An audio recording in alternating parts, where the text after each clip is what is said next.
Hello दोस्तों, नमस्कार, सुप्रभात, गुड मॉर्निंग। 2 मई 2026 का करंट अफेयर आज के लिए भारतीय समसामयिक की घटनाएं। चलिए स्टार्ट करते हैं। महत्वपूर्ण 1.5 घंटे की क्लास को सिर्फ 10 मिनट में कवर करने की कोशिश करूंगा। चलिए स्टार्ट करते हैं आज की क्लास। सबसे पहला अपना क्वेश्चन है कि ई प्राप्ति EPRAAPTI डिजिटल प्लेटफॉर्म ई प्राप्ति डिजिटल प्लेटफॉर्म किसके द्वारा लॉन्च किया गया है? तो EPFO यानी कर्मचारी भविष्य निधि संगठन। यानी कल को आप जॉब लगते हो तो आपकी सैलरी में से एक पीएफ कटता है जो आपके रिटायरमेंट के बाद पूरा इकट्ठा होकर आपको मिलता है।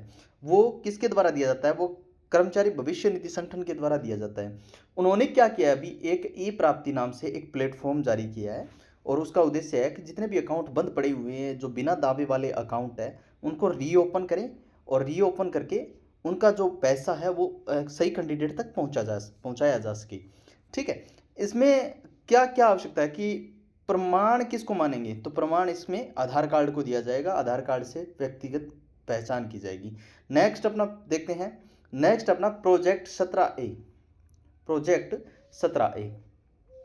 तो प्रोजेक्ट 17A का छठा और आखिरी स्वदेशी उन्नत स्टेल्थ फ्रिगेट महेंद्रगिरी, ये महेंद्रगिरी नाम है ना, ये याद रखना। महेंद्रगिरी भारतीय नौसेना में इस पोत का नाम है वो महेंद्रगिरी है। और इसकी विशेषता ये है कि ये रडार की पकड़ में नहीं आता है और सबसे छोटा युद्ध पोत है। ओके।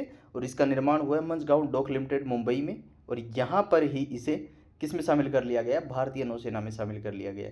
एक तो है स्टेल्थ यानी उन्नत स्टेल्थ, यानी कि इसकी लेंथ है वो बिल्कुल कम है। और फ्रिगेट है यानी लड़ाई में अच्छे से हम युद्ध में काम में ले सकते हैं इसे। और इसका नाम है महेंद्रगिरी। थोड़ा सा ध्यान रखना। प्रोजेक्ट 17A किससे संबंधित है? तो ये महेंद्रगिरी से संबंधित है और भारतीय नौसेना से संबंधित है। थोड़ा सा ध्यान रखना आप इस बात को। ठीक है। नेक्स्ट है वो है, ये इंपॉर्टेंट है भाई, क्योंकि पहली बार होता है ना कोई विश्व स्तर पर, तो वो इंपॉर्टेंट ही होता है। हाल ही में शून्य उत्सर्जन वाली दुनिया की पहली कोयला बैटरी किसने बनाई है? तो चीन ने बनाई है भाई। किसने बनाई है? चीन ने बनाई है। और इस बैटरी का नाम दिया है ZCDCFC यानी जीरो कार्बन इनिशिएशन।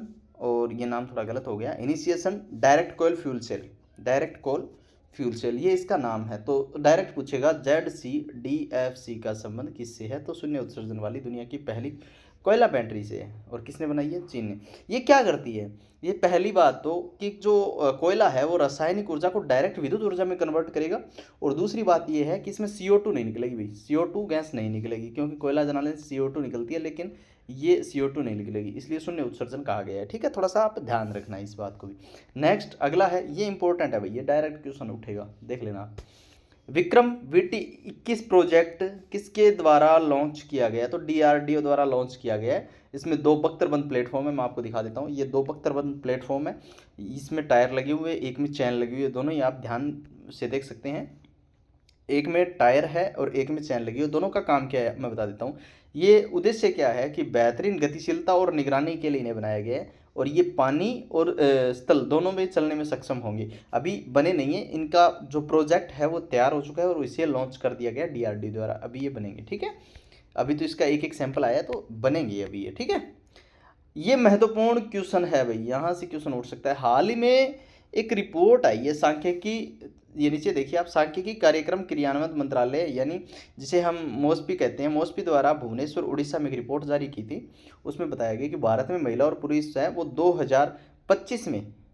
2025 की जो रिपोर्ट थी उसमें अभी लॉन्च की, तो उसमें बताया गया कि 2021 और 21 से 23 तक लिंगानुपात, जन्म के समय लिंगानुपात कितना है? तो 917 है प्रति 1000 पुरुषों पे, 917 महिलाएं हैं। और अब बात करें सर्वाधिक कहाँ है, तो अरुणाचल प्रदेश में सर्वाधिक है 1085 और न्यूनतम है झारखंड में। और थोड़ा सा ध्यान रखना, इसकी शुरुआत की गई थी वो 1995 में की गई थी। हाल ही में जो संस्करण आया है, जो एडिशन आया है, वो 27वां एडिशन है। तो भारत में महिला और पुरुष 2025, ये आपको ध्यान में रखना है। आज के लिए इतना ही। जय हिंद।